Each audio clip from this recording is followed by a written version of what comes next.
जैसा कि आप सबको पता है कि आज के टाइम इन्वेस्टिंग को लेकर लोग बहुत ज्यादा अवेयर हो गए हैं। कोई एसआईपी कर रहा है, कोई म्यूचुअल फंड्स में इन्वेस्ट कर रहा है, कोई डायरेक्ट स्टॉक्स पिक कर रहा है और बहुत सारे इन्वेस्टर्स तो अपना पोर्टफोलियो डाइवर्सिफाई करने की भी कोशिश कर रहे हैं। लेकिन एक चीज मैंने नोटिस की है, जब भी पोर्टफोलियो डाइवर्सिफिकेशन की बात आती है तो लोग इक्विटी, डेट और म्यूचुअल फंड्स तक तो बात करते हैं, लेकिन गोल्ड को लेकर काफी लोग आज भी कंफ्यूज रहते हैं। और कंफ्यूजन ये होता है कि गोल्ड एक अच्छा एसेट है या नहीं। गोल्ड तो सालों से वेल्थ प्रिजर्व करने के लिए यूज होता आ रहा है। प्रॉब्लम सिर्फ एक होती है, लोगों को लगता है कि गोल्ड में सेविंग या फिर इन्वेस्टिंग स्टार्ट करने के लिए एक बहुत ही बड़ा अमाउंट चाहिए। इसी वजह से बहुत लोग बोलते हैं कि थोड़ा और पैसा हो जाए फिर गोल्ड लेंगे, और वही बाद में फिर कभी आता ही नहीं। लेकिन जिस तरह स्टॉक मार्केट में फ्रैक्शनल इन्वेस्टिंग ने इन्वेस्टर्स के लिए इन्वेस्टिंग को काफी इजी बना दिया है, वैसे ही गोल्ड के साथ भी एक सिमिलर कॉन्सेप्ट देखने को मिल रहा है। मतलब आपको एक साथ हजारों रुपए की जरूरत नहीं है। इस चीज के लिए मुझे जार का कॉन्सेप्ट काफी इंटरेस्टिंग लगा। यहाँ आप सिर्फ 10 रुपए से रियल 24 कैरेट गोल्ड में सेविंग शुरू कर सकते हो। मतलब अगर आप लॉन्ग टर्म में गोल्ड एक्यूमुलेट करना चाहते हो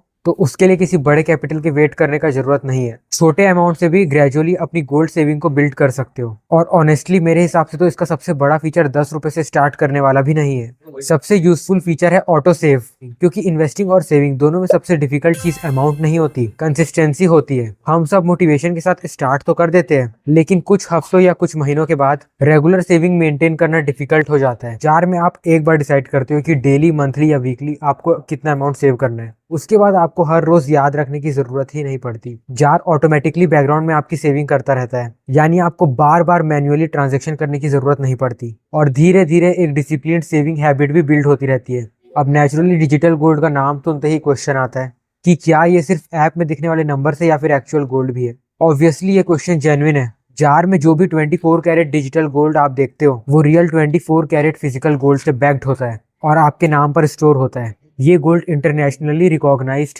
ब्रिंक्स सेफ वॉल्ट्स में सिक्योरली स्टोर किया जाता है। इसके अलावा हर रुपये विस्तरा के थ्रू इंडिपेंडेंटली ऑडिट होता है और आपका पैसा और गोल्ड आईसीआईसीआई लोम्बार्ड से इंश्योर्ड भी रहता है। यानी ट्रस्ट और ट्रांसपेरेंसी दोनों का प्रॉपर ध्यान रखा गया है। एक और चीज जो मुझे अच्छी लगी वो ये है कि आपका पैसा कंप्लीटली लॉक्ड नहीं रहता है। अगर आपको फ्यूचर में कभी फंड्स की रिक्वायरमेंट पड़ती है तो आप अपनी डिजिटल गोल्ड सेविंग्स को कैश में कन्वर्ट करके डायरेक्टली बैंक में विड्रॉ कर सकते हो। और अगर आप फिजिकल गोल्ड प्रेफर करते हो तो उसी डिजिटल गोल्ड को गोल्ड कॉइन्स या ज्वेलरी में कन्वर्ट करवा के डोर स्टेप पर मंगवा सकते हो। तो ओवरऑल देखा जाए, जिस तरह इन्वेस्टिंग की दुनिया में टेक्नोलॉजी ने बैरियर्स को कम कर दिया है, वैसे ही गोल्ड सेविंग भी आज पहले की तुलना में काफी एक्सेसिबल हो गई है। अब आपको ये वेट करने की जरूरत नहीं है कि कब बड़ा अमाउंट होगा तब गोल्ड सेविंग स्टार्ट करेंगे। अगर objective long term wealth create करना है और डिसिप्लिन सेविंग हैबिट बिल्ड करना है तो छोटी शुरुआत भी पावरफुल हो सकती है। और इसी अप्रोच के साथ जार आपको सिर्फ ₹10 से 24 कैरेट रियल गोल्ड में सेविंग करने की अपॉर्चुनिटी देता है, जिससे कंसिस्टेंसी मेंटेन करना भी काफी ईजी हो जाता है। सो वीडियो अगर पसंद आया हो तो लाइक जरूर करें, चैनल को सब्सक्राइब करना ना भूलें।